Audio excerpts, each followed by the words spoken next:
comment, Bec. Thank you. I'm back to public sector wage outcomes, the risk that we talked about earlier. The 46% of estimated total operating expenditure in 2024-25 that's referred to, so it's, sorry, I'll start that again. So employee costs, single largest operating expenditure for the government, represent around 46% of estimated total operating expenditure. Does this include heads of agency, salary remuneration packages and SES level staff and statutory authority positions? Heads of agencies, SES, yes. Statutory authorities. If you're in the GGS. Yeah, it'll be mixed, won't it? So yes, if you're in the GGS, if you're a statutory authority in the GGS, yes. Yeah, so do you know what the proportion of employee costs at those levels make up of the budget? Not off the top of my head, but it would be very, very small. I've got a number of, I think it's mid-200s of SES against an employment base of 32,000, so it'll be very small. Yeah. Is it possible to get a breakdown of the percentage of that 46%? What proportion of that's made up of head of agency and SES salaries? We could, but I would suggest it would be a question best put to the Premier with SSMO in support. But look, are we able to take it on notice and have the Secretary flick pass it to the Premier's? Sure.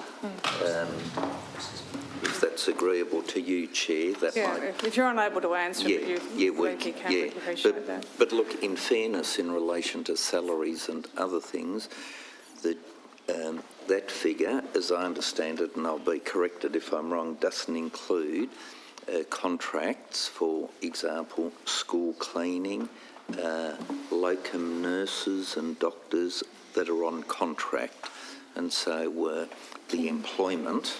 School cleaners are directly employed. The amount of the budget that is spent on actual salaries is higher than that 46%. I think that's...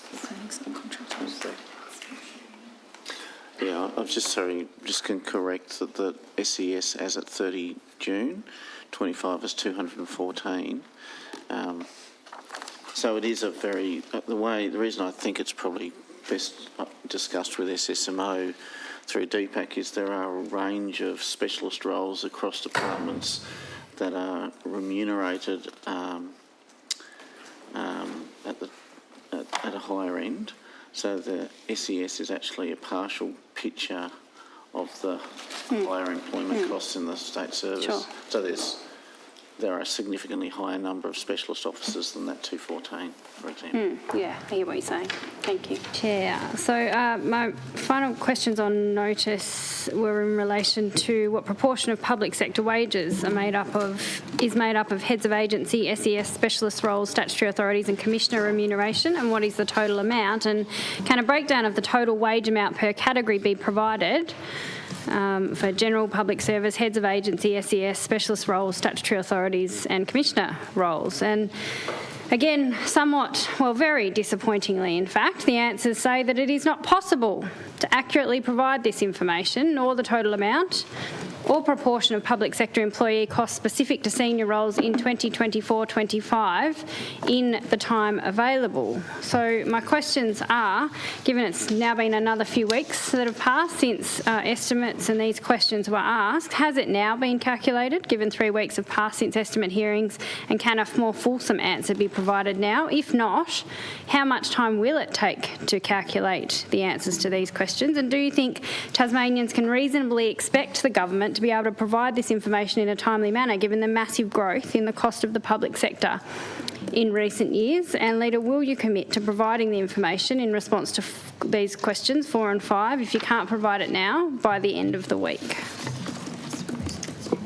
Thank you, Mr. President. I give Notice that tomorrow I shall ask the Honourable Leader, can the government detail the number of and total remuneration figure for, cost of, senior state servants in the public service, including A, heads of agency, B, senior executive service positions at each classification level, SES 1, 2, 3, 4, C, equivalent specialist roles with included roles described, D, equivalent specialist other roles with included roles described, and E, prescribed office holder statutory positions with included roles described for the point in time as at the last pay period in November 2025 for all such positions substantiated in the payroll list for each agency and state authority. I have an answer to question on the notice paper number 19 for the Honourable Member for Elwick. In the answer, SES officers comprise 0.7% of Tasmanian state service positions by headcount, and individual salaries for key management personnel are reported in each agency annual report, and these are published on agency websites.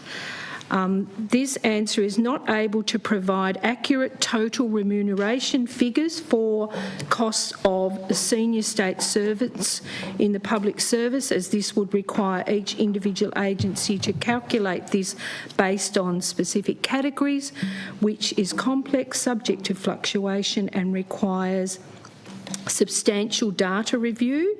In addition, this figure is not held centrally and capable of extraction, and it's noted the implementation of a new HRIS system is currently underway and will enable agencies to report more consistently and accurately across categories of information in the future. With the consolidation of data and processes, the new HRIS system, People Central, will provide a single source of workforce information when implemented.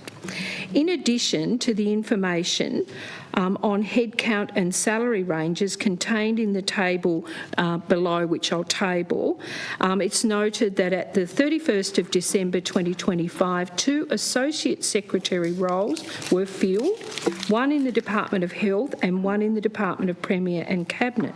Salary payments for Associate Secretaries are determined in accordance with the established guidelines. Associate Secretaries are not new positions, they are a transfer of an existing SES officer. Importantly, filling an Associate Secretary role does not increase the overall SES numbers. Heads of agencies are listed in Schedule 1, Agencies of the State Service Act of 2000. There are currently 18 heads of agency, 8 secretaries of government departments, 8 chief executive officers of state authorities, the Auditor-General and the chairperson of the Tasmanian Dairy Industry Authority, a state authority. Full remuneration packages for heads of agency are reported publicly in each agency's annual report, and remuneration packages include salary, motor vehicle and other non-monetary benefits. Long-term employee expenses include long service leave and superannuation obligations. And there is a table, Mr President, I'll just let members know what it is. It's the SES equivalent specialist prescribed office holders and heads of agency paid headcount and associated salary ranges as of the 31st of December 2025. Mr President, I seek leave to table a document and have it incorporated into the Hansard record. The Honourable